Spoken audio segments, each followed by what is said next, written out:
Thank you, Chairman Grassley and Ranking Member Feinstein, members of the committee. My name is Christine Blasey Ford. I am a professor of psychology at Palo Alto University and a research psychologist at the Stanford University School of Medicine. I won't detail my educational background since it has already been summarized. I have been married to Russell Ford since 2002, and we have 2 children. I am here today not because I want to be. I am terrified. I am here because I believe it is my civic duty to tell you what happened to me while Brett Kavanaugh and I were in high school. I have described the events publicly before.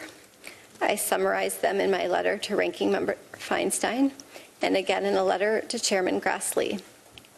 I understand and appreciate the importance of your hearing from me directly about what happened to me and the impact that it has had on my life and on my family. I grew up in the suburbs of Washington, D.C. I attended the Holton Arms School in Bethesda, Maryland from 1978 to 1984. Holton Arms is an all-girls school that opened in 1901. During my time at the school, girls at Holton Arms frequently met and became friendly with boys from all-boys schools in the area, including the Landon School, Georgetown Prep, Gonzaga High School, as well as our country clubs and other places where kids and families socialized. This is how I met Brett Kavanaugh, the boy who sexually assaulted me. During my freshman and sophomore school years, when I was 14 and 15 years old, my group of friends intersected with Brett and his friends for a short period of time. I had been friendly with a classmate of Brett's for a short time during my freshman and sophomore year.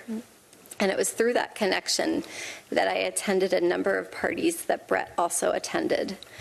We did not know each other well, but I knew him and he knew me. In the summer of 1982, like most summers, I spent most every day at the Columbia Country Club in Chevy Chase, Maryland, swimming and practicing diving. One evening that summer, after a day of diving at the club, I attended a small gathering at a house in the Bethesda area.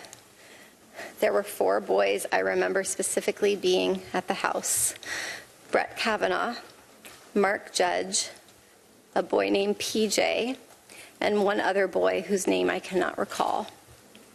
I also remember my friend Leland attending. I do not remember all of the details of how that gathering came together, but like many that summer, it was almost surely a spur-of-the-moment gathering. I truly wish I could be more helpful with more detailed answers to all of the questions that have and will be asked about how I got to the party and where it took place and so forth. I don't have all the answers, and I don't remember as much as I would like to. But the details about that night that bring me here today are the ones I will never forget. They have been seared into my memory and have haunted me episodically as an adult. When I got to the small gathering, people were drinking beer in a small living room, family room type area on the first floor of the house. I drank 1 beer. Brett and Mark were visibly drunk. Early in the evening, I went up a very narrow set of stairs leading from the living room to a second floor to use the restroom. When I got to the top of the stairs, I was pushed from behind into a bedroom across from the bathroom. I couldn't see who pushed me. Brett and Mark came into the bedroom and locked the door behind them. There was music playing in the bedroom. It was turned up louder by either Brett or Mark once we were in the room. I was pushed onto the bed, and Brett got on top of me. He began running his hands over my body and grinding into me. I yelled, hoping that someone downstairs might hear me, and I tried to get away from him, but his weight was heavy.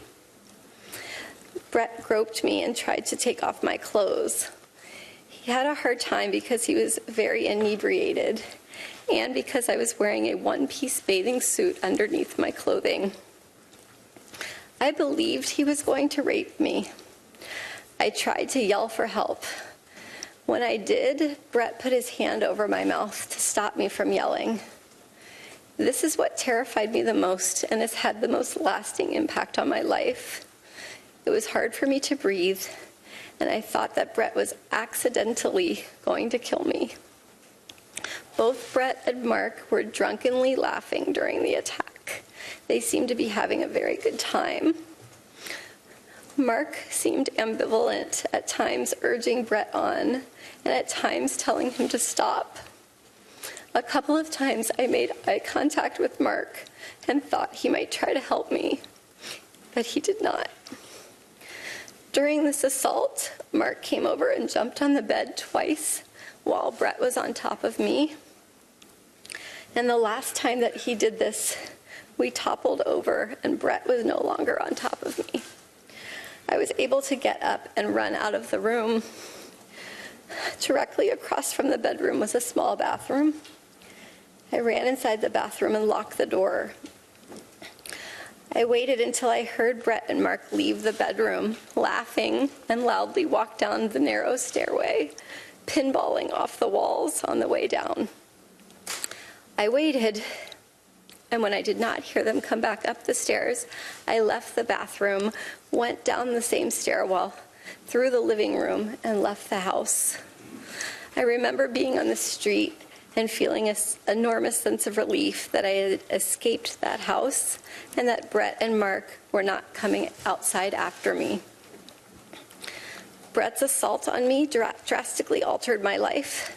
For a very long time, I was too afraid and ashamed to tell anyone these details. I did not want to tell my parents that I, at age 15, was in a house without any parents present, drinking beer with boys. I convinced myself that because Brett did not rape me, I should just move on and just pretend that it didn't happen. Over the years, I told very, very few friends that I had this traumatic experience. I told my husband before we were married that I had experienced a sexual assault. I had never told the details to anyone, the specific details, until May 2012 during a couples counseling session. The reason this came up in counseling is that my husband and I had completed a very extensive, very long remodel of our home, and I insisted on a second front door, an idea that he and others disagreed with and could not understand.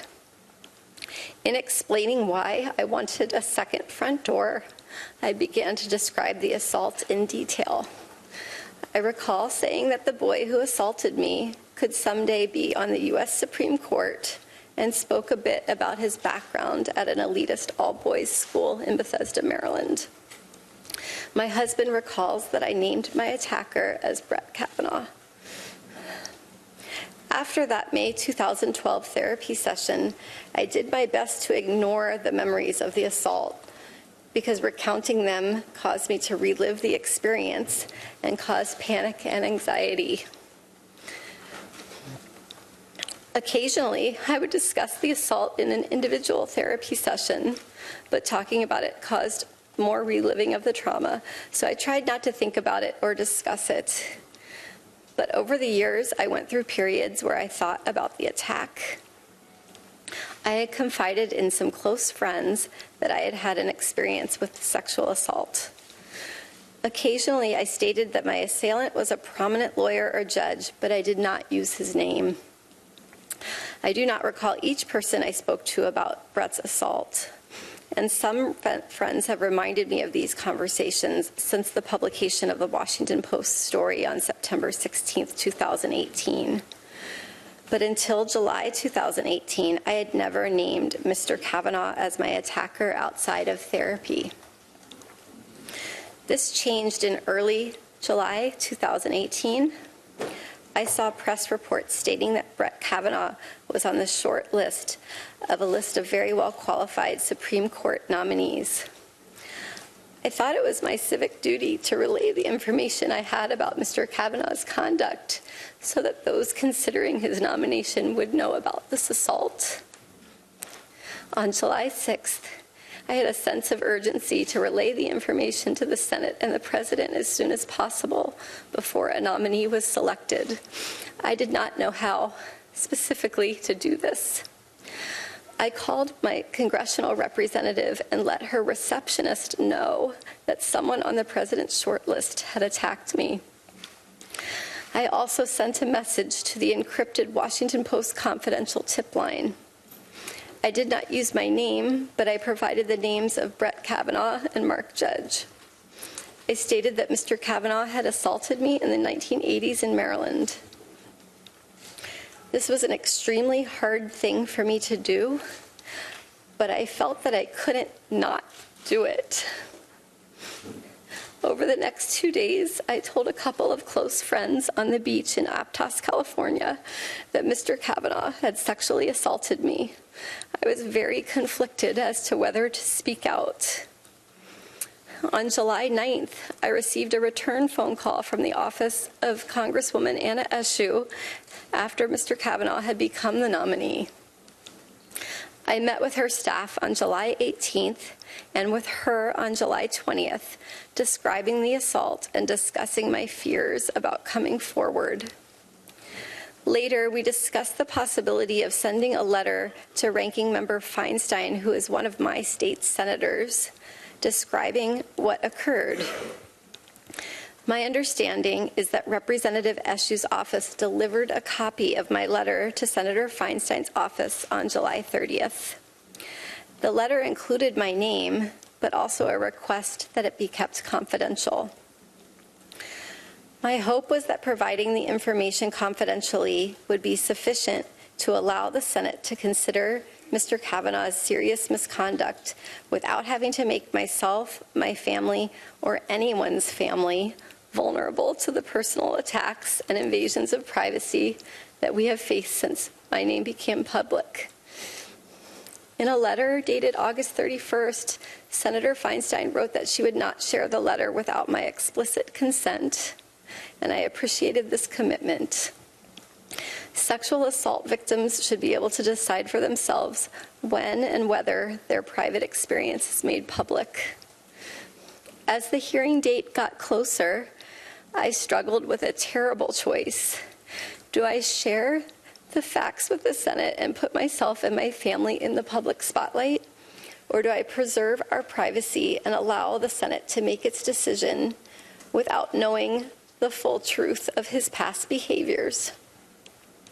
I agonized daily with this decision throughout August and September 2018.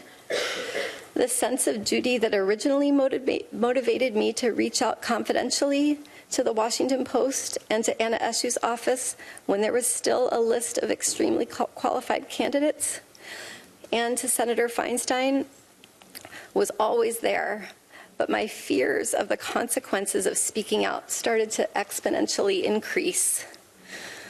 During August 2018, the press reported that Mr. Kavanaugh's confirmation was virtually certain. Persons painted him as a champion of women's rights and empowerment. And I believed that if I came forward, my single voice would be drowned out by a chorus of powerful supporters. By the time of the confirmation hearings, I had resigned myself to remaining quiet and letting the committee and the Senate make their decision without knowing what Mr. Kavanaugh had done to me. Once the press started reporting on the existence of the letter I had sent to Senator Feinstein, I faced mounting pressure.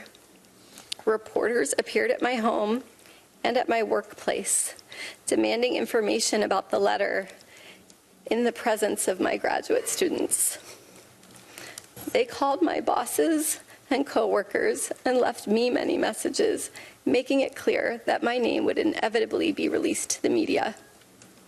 I decided to speak out publicly to a journalist who had originally responded to the tip I had sent to the Washington Post and who had gained my trust.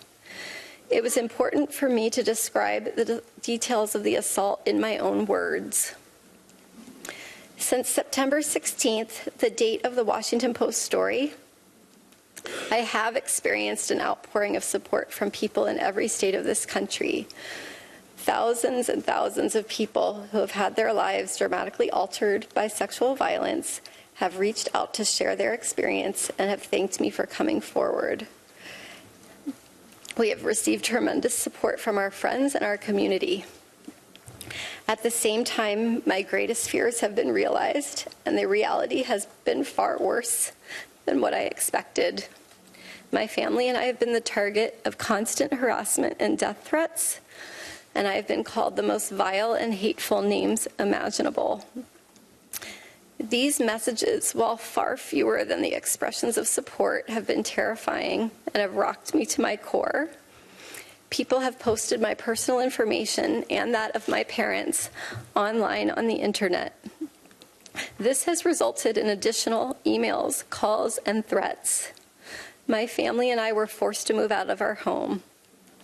Since September 16th, my family and I have been visiting in various secure locales, at times separated and at times together, with the help of security guards. This past Tuesday evening, my work email was hacked and messages were sent out trying to recant my description of the sexual assault. Apart from the assault itself, these past couple of weeks have been the hardest of my life. I've had to relive this trauma in front of the world, and I've seen my life picked apart by people on television, on Twitter, other social media, other media, and in this body who have never met me or spoken with me. I have been accused of acting out of partisan political motives. Those who say that do not know me. I am an independent person, and I am no one's pawn. My motivation in coming forward was to be helpful and to provide facts about how Mr. Kavanaugh's actions have damaged my life so that you could take into a serious consideration as you make your decision about how to proceed. It is not my responsibility to determine whether Mr. Kavanaugh deserves to sit on the Supreme Court. My responsibility is to tell you the truth. I understand that a professional prosecutor has been hired to ask me questions, and I'm committed to doing my very best to answer them. I have never been questioned by a prosecutor, and I will do my best. At the same time, because the committee members will be judging my credibility, I do hope to be able to engage directly with each of you. And at this point, I will do my best to answer your questions and would request some caffeine. A Coke or something? That sounds good. That would be great. Thank you. Thank you very much.